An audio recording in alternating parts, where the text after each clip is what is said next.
నమస్కారం tooth news కి స్వాగతం. హెడ్లైన్ చూద్దాం.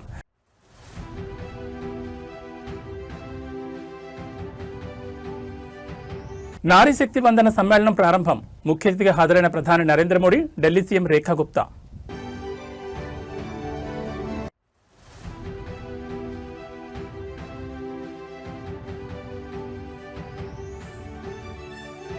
Pocharam political bomb. కాంగ్రెస్ సర్కార్పై మాజీ స్పీకర్ ఘాటు వ్యాఖ్యలు.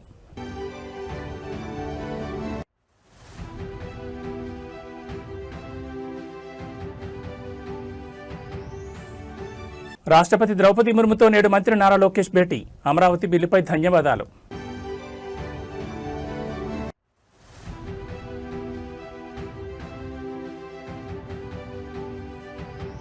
ఏపీ మంత్రులకు సింగపూర్ పాఠాలు. సుపరిపాలన లక్ష్యంగా విదేశీ గడ్డపై శిక్షణ.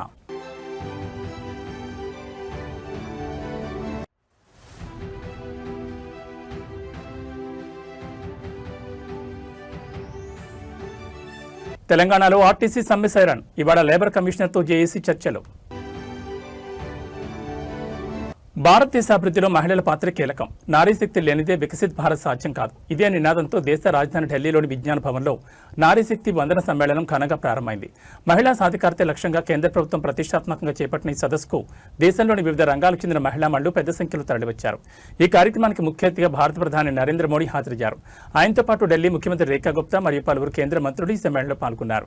2047 నాటికి భారతదేశాన్ని అభివృద్ధి చెందిన దేశంగా మార్చడంలో మహిళల శక్తియుక్తులను ఎలా వినియోగించుకోవాలి, వారికి చట్టసభల్లో మరియు ఆర్థిక రంగాల్లో కల్పిస్తున్న అవకాశాలపై ఈ సదస్సులో ప్రధానంగా చర్చిస్తున్నారు.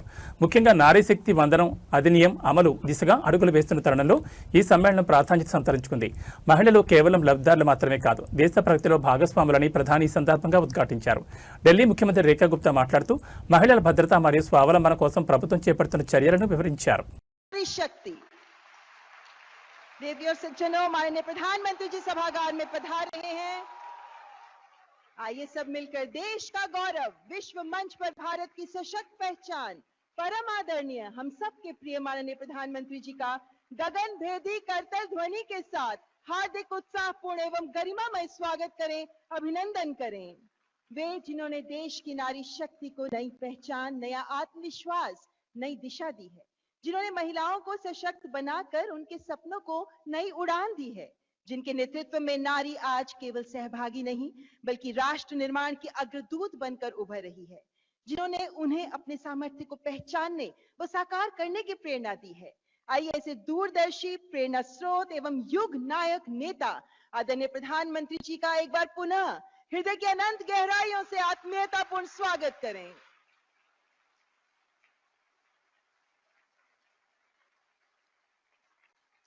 कार्यक्रम का आरंभ करेंगे उस पावन उद्घोष के साथ जो हमारी मिट्टी, हमारी मातृभूमि और हमारी अस्मिता को नमन करता है।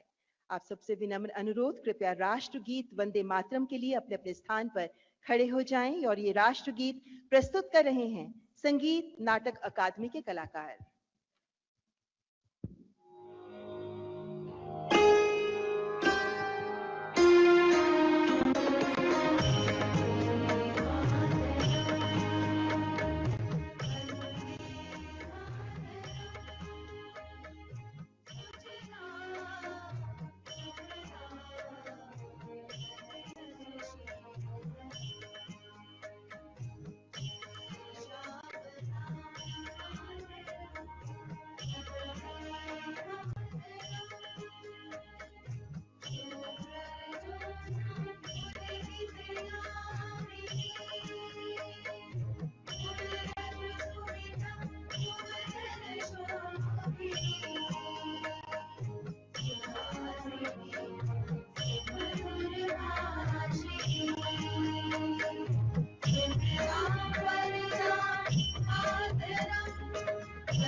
भारत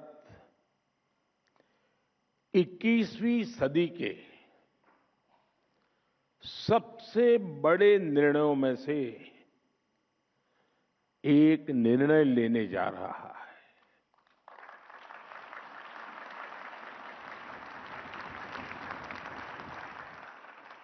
मैं बहुत जिम्मेवारी के साथ कह रहा हूं कि 21वीं सदी के महत्वपूर्ण निर्णयों में से एक महत्वपूर्ण निर्णय ये है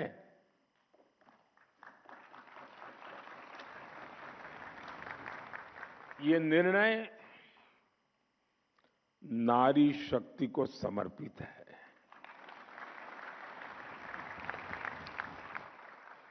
नारी शक्ति वंदन को समर्पित है।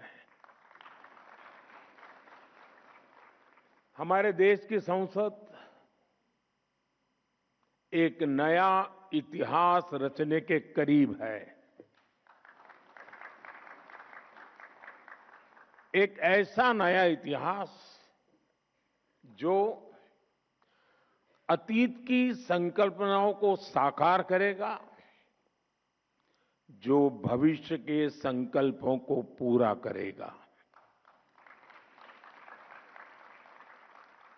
एक ऐसे भारत का संकल्प जो समता मूलक हो, जहां सामाजिक न्याय केवल एक नारा न हो, लेकिन हमारी कार्य संस्कृति का, हमारे वर्क कल्चर का, हमारी निर्णय प्रक्रिया का स्वाभाविक हिस्सा हो।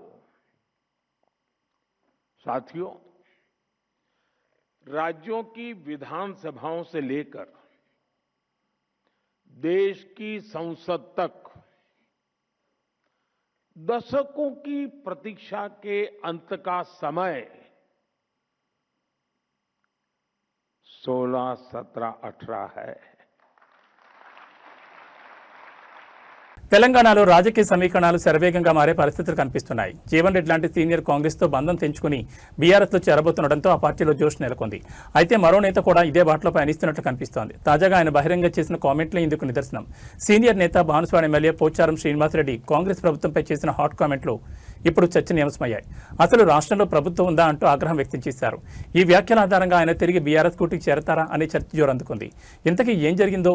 సిద్దపూర్ రిజర్వేర్ నిధుల విషయంలో ప్రభుత్వం అలసత్వం ప్రదర్శిస్తోంది. ఈ పరిణామంపై పోచారం తీవ్ర అసంతృప్తిని వ్యక్తం చేశారు. నిధుల కోసం మంత్రుల కాళ్లు మొక్కాలా అంటూ ఆగ్రహం వ్యక్తం చేశారు. ఆయన నిధులు విడుదల చేయాలని సంబంధిత మంత్రులను 20 సార్లు అడిగా. ఇప్పుడు మంత్రులు కనీసం ఫోన్లు కూడా ఎత్తడం లేదు. వాళ్ళు కాళ్లు మొక్కాలా ఏంది? అసలు రాష్ట్రంలో ప్రభుత్వం ఉందా అని ప్రశ్నించారు ఆయన.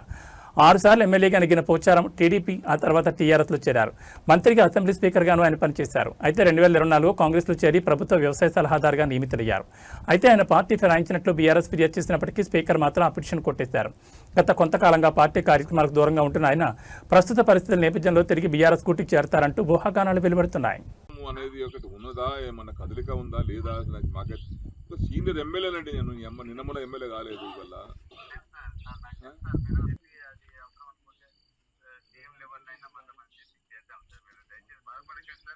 సీఎం గారికి ఈరోజు చెప్పిన సీఎం గారికి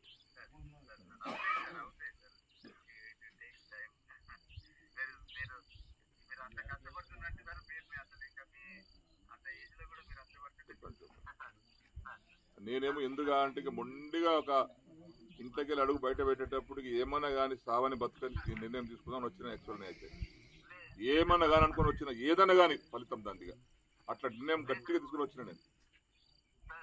ఎన్నిసార్లు చేయాలండి చేసిన పూటలు లేపి మేము కొత్తసారి చూస్తున్నాను. నేను మంత్రి చేసిన 20 ఏళ్ళు ఈ అమ్మ ఇట్లా ఫోన్ చేస్తే లేపుతుంటే రాత్రి 2 గంటలు లేపుతుంటే ఫోన్ నేను. మరి ఎమ్మెల్యేల ఫోన్ లేపారండి వీళ్ళు. ఈ అమ్మ దరిద్రం పాడైపోయి మేము పనులుగా చేస్తామండి. ఫోన్ ఏమన్నా మజాకు చేస్తామా తమాషాగా చేస్తామా ఏమన్నా? అందరిలా కూడా కాదు కదా. నేను నాకేమైనా స్వార్థం కోసం నాకు ఆ పైరు చేయి ఈ పైరు చేయి నాకు అదని చెప్తాం కాదు కదా. ప్రజల కోసం ఫోన్ చేస్తాను నేను. ఇక మాలాంటి వాళ్ళకు కూడా రెస్పాన్స్ లేకపోతే ఎందుకండి ఇంకా ఈ రాజకీయం పాడైపోయింది, దళిత రాజకీయం. నా నిర్ణయం వేరే ఉండే. నా నిర్ణయానికి ఇలా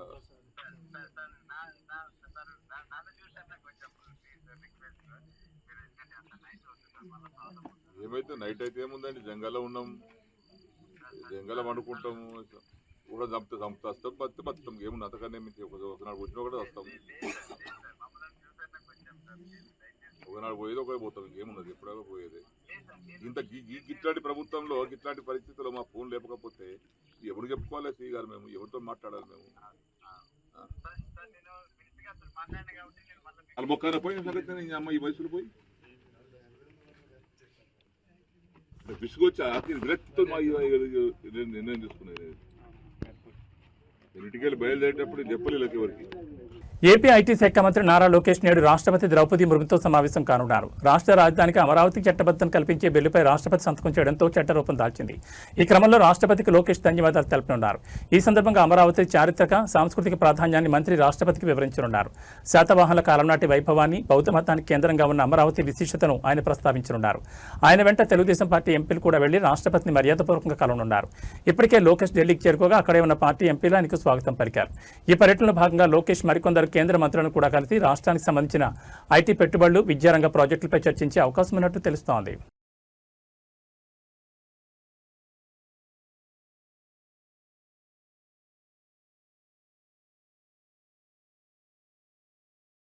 हमारे खेतों में, हमारी रसोई में और हमारे वन क्षेत्रों में औषधियां, वनस्पतियां, स्वास्थ्य रक्षक जड़ी बूटियों का बहुमूल्य भंडार मौजूद है।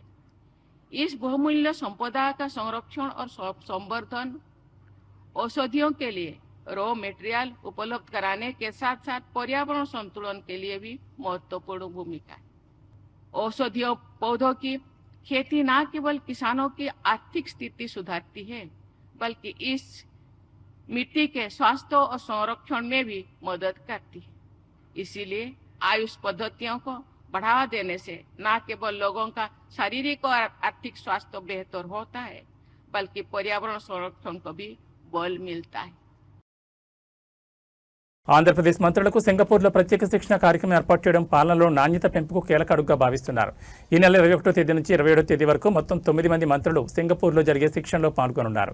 సుపరిపాలన, ప్రజలకు మెరుగైన సేవలు అందించడం, ఆర్థిక అభివృద్ధిలో నైపుణ్యాలను పెంపొందించుకోవడం ఈ కార్యక్రమం ప్రధాన లక్ష్యాలుగా ఉన్నాయి. సింగపూర్లో నిర్వహించే ఈ శిక్షణ ద్వారా మంత్రులు ఆధునిక పాలన పద్ధతులు, పారదర్శకత, డిజిటల్ గవర్నెన్స్, ప్రజాసేవల మెరుగుదల వంటి అంశాల్లో అవగాహన పెంచుకోనున్నారు. ప్రపంచవ్యాప్తంగా గుర్తింపు పొందిన సింగపూర్ పరిపాలనా విధానాలను అధ్యయనం చేయడం ద్వారా ఏపీలో అమలు చేయగల మార్గాలను అన్వేషించనున్నారు. ఈ శిక్షణకు మంత్రులు పయ్యావుల కేశవ్, పొంగూరు నారాయణ, కింజర పచ్చెన్నాయుడు, వంగల్పూడి అనిత, బీసీ జనార్దన్ రెడ్డి, నాదెండ్ల మనోహర్, సత్యకుమార్ యాదవ్, అనగాని సత్యప్రసాద్, నిమ్మల రామానాయుడు హాజరు కానున్నారు. మంత్రులు తమ తమ శాఖలకు సంబంధించిన ఆధునిక విధానాలు నేర్చుకుని వాటిని ఏపీలో అమలు చేయడంపై దృష్టి సారించనున్నారు.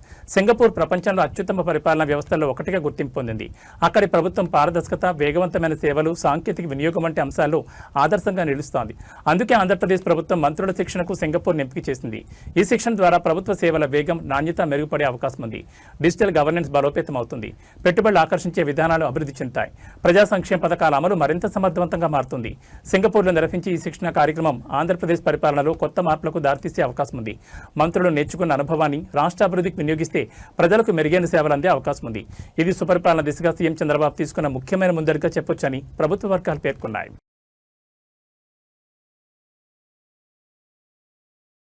తెలంగాణ ఆర్టీసీ కార్మికుల సమ్మె హెచ్చరికలతో ఉద్రిక్తత నెలకొంది. తమ డిమాండ్లను పరిష్కరించకపోతే ఈ నెల 20వ తేదీ నుంచి సమ్మెకు వెళ్లాలని ఆర్టీసీ జేఏసీ స్పష్టం చేయడంతో పరిస్థితి కీలక దశకు చేరుకుంది.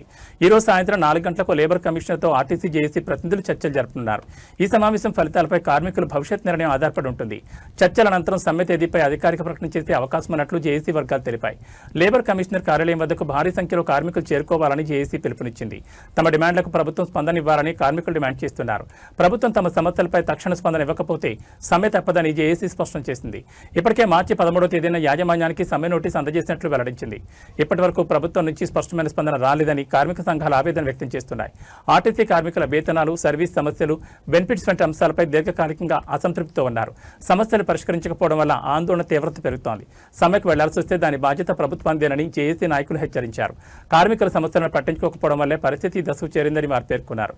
ఒకవేళ సమ్మె అమల్లోకి వస్తే రాష్ట్ర రవాణా వ్యవస్థపై తీవ్ర ప్రభావం పడే అవకాశం ఉంది. లక్షలాది ప్రయాణికులు తీవ్ర ఇబ్బందులు ఎదుర్కొనే ప్రమాదం ఉంది. ఆర్టీసీ జేఏసీ లేబర్ కమిషనర్ చర్చలపై అందరి దృష్టి కేంద్రీకృతమైంది. చర్చలు సఫలమవుతాయా లేదా సమ్మెకు దారితీస్తాయన్నది ఈ రోజు నిర్ణయించనుంది.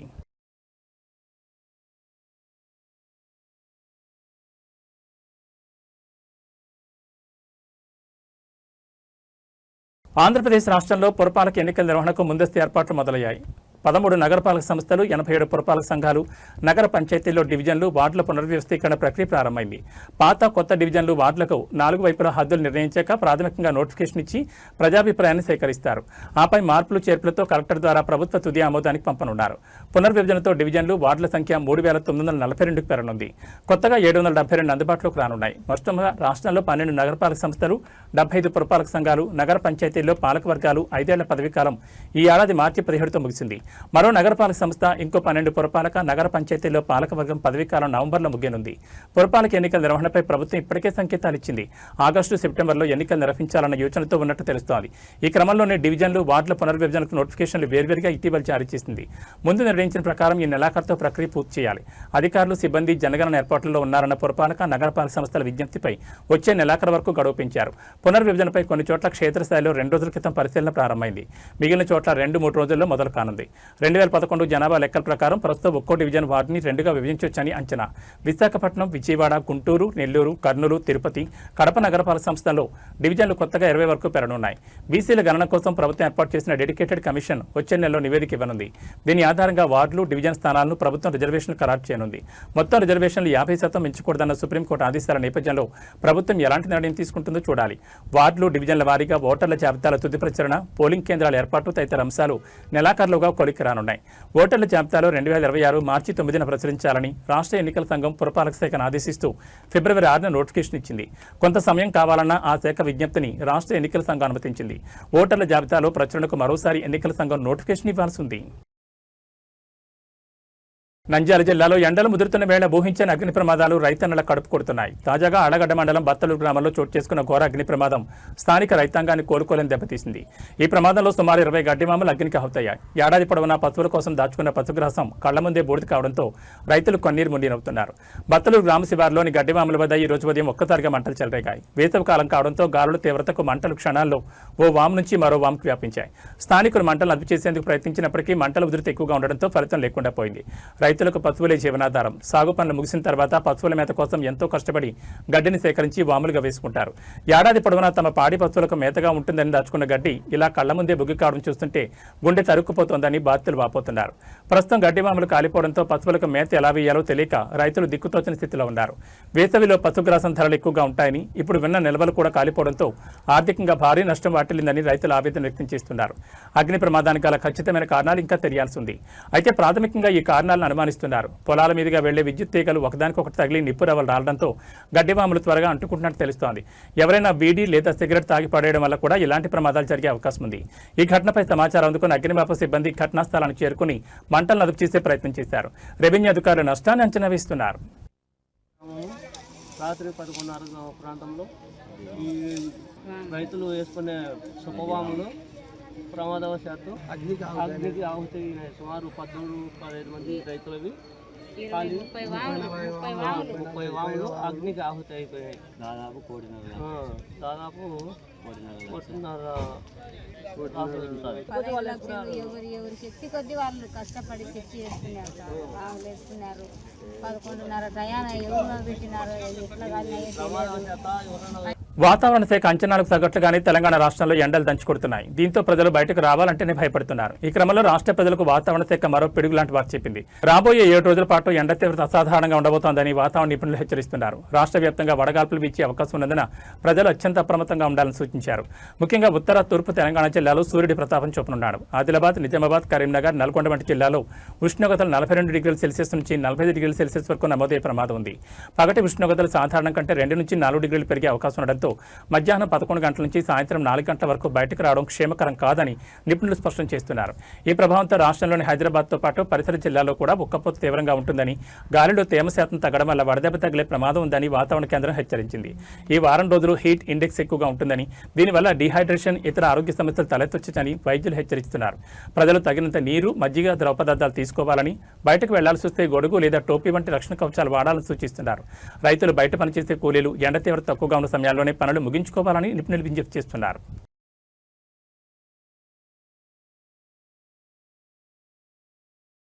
భారతీయ సంగీత రంగానికి ఒక అపూర్వ యుగం ముగిసిన సంగతి అందరికీ తెలిసిందే. పద్మ విభూషణ్ అవార్డు గ్రహీత legendary playback singer Asha Bhosle April 12న ముంబైలోని బ్రీచ్ క్యాండీ హాస్పిటల్లో మల్టీ ఆర్గాన్ ఫెయిల్యూర్తో మరణించారు. ఆమె వయసు 92 సంవత్సరాలు. ఆమె మరణ వార్త వెలువడ్డాక ఫిల్మ్, సంగీత ప్రముఖులు, కోట్ల అభిమానులు విషాదంలో మునిగిపోయారు. నేడు ఆమె అంత్యక్రియలు జరగనున్నాయి. ఈవేళ ఉదయం నుంచి ఆమె లోయర్ పారెల్లోని కాసా గ్రాండే నివాసంలో పార్థివ దేహాన్ని ప్రజల సందర్శనార్థం ఉంచుతారు. సాయంత్రం 4 గంటలకు శివాజీ పార్క్ క్రిమేటోరియంలో అంత్యక్రియలు జరుగుతారు.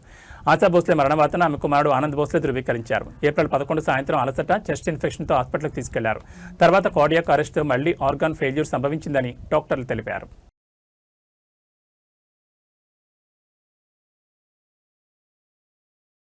అమెరికా, ఇరాన్ శాంతి చర్చలు విఫలమయ్యాయి. క్రూడ్ ఆయిల్ ధరల పెరుగుదల, మళ్లీ యుద్ధ వాతావరణం నెలకొనడంతో దేశీయ స్టాక్ మార్కెట్లు నేడు భారీ నష్టాలతో ప్రారంభమయ్యాయి. అంతర్జాతీయ ప్రతికూల పవనాల నేపథ్యంలో సెన్సెక్స్ ప్రారంభంలోనే 1446.37 పాయింట్ల పతనమై 76,103.88 వద్ద ట్రేడ్ అవుతుండగా నిఫ్టీ 405.90 పాయింట్లు కోల్పోయి 23,644.70 వద్ద కొనసాగుతోంది. ప్రధానంగా బ్యాంకింగ్, ఐటీ, మెటల్ రంగాల షేర్లలో భారీగా అమ్మకాలు వెలువెత్తడంతో మార్కెట్లు కుదేలయ్యాయి. గత కొద్ది రోజులుగా పెరుగుతున్న మార్కెట్లకు ఈ భారీ పతనం ఒక్కసారిగా బ్రేక్ వేయడంతో మదుపర్లు ఆందోళనకు గురవుతున్నారు. ఈ భారీ పతనానికి ప్రధానంగా అంతర్జాతీయ పరిణామాలు కారణమని నిపుణులు విశ్లేషిస్తున్నారు. అమెరికాలో ద్రవ్యోల్బణం అంచనాల కంటే ఎక్కువగా ఉండడంతో ఫెడరల్ రిజర్వ్ వడ్డీ రేట్లను ఇప్పట్లో తగ్గించకపోవచ్చనే సంకేతాలు గ్లోబల్ మార్కెట్పై ప్రభావం చూపాయి. దీనికి తోడు పశ్చిమాసియాలో పెరుగుతున్న భౌగోళిక, రాజకీయ ఉద్రిక్తతల వల్ల ముడి చమురు ధరలు పెరగడం, విదేశీ సంస్థాగత పెట్టుబడిదారులు భారత మార్కెట్ల నుంచి తమ పెట్టుబడులను వెనక్కి తీసుకోవడం వంటి అంశాలు మార్కెట్లను పాతాళానికి నెట్టాయి. రూపాయి విలువ క్షీణించడం కూడా ఈ అమ్మకాల ఒత్తిడికి మరింత తోడైనట్లు విశ్లేషకులు భావిస్తున్నారు.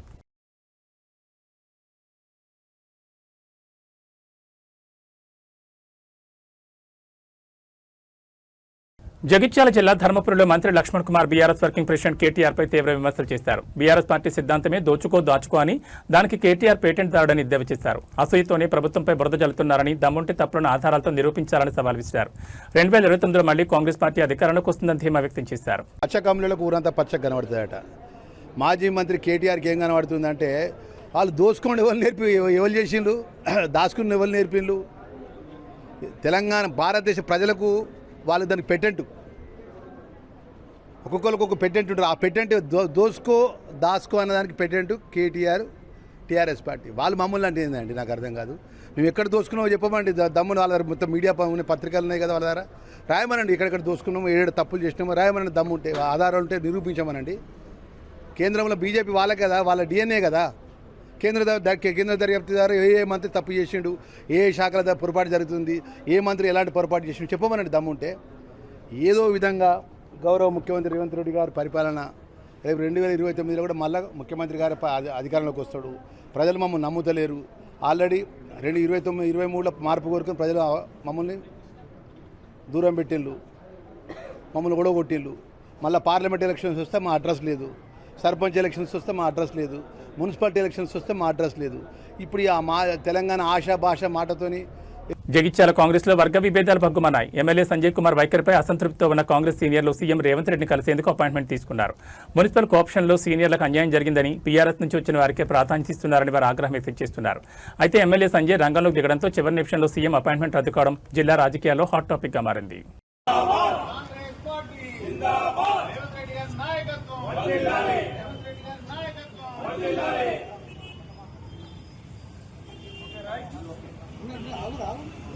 హై హై కాంగ్రెస్, జై జై కాంగ్రెస్, హై హై కాంగ్రెస్, జై జై కాంగ్రెస్. ఏదో నాయకత్వం వర్ధిల్లాలి, ఏదో నాయకత్వం వర్ధిల్లాలి, లక్ష్మణన్న నాయకత్వం వర్ధిల్లాలి, లక్ష్మణన్న నాయకత్వం వర్ధిల్లాలి.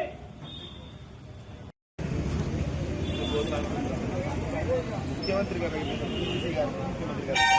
ఇచ్చిన పద్ధతులను వివరించాలి. కొంతమంది పోతలేం కదా మేము టీఆర్ఎస్, టీఆర్ఎస్ పోతలే కదా, చెప్పడానికి అంతే. మంచి మాట్లాడమంటే మంచిగా మాట్లాడతాం. విశేషాలు. నమస్కారం.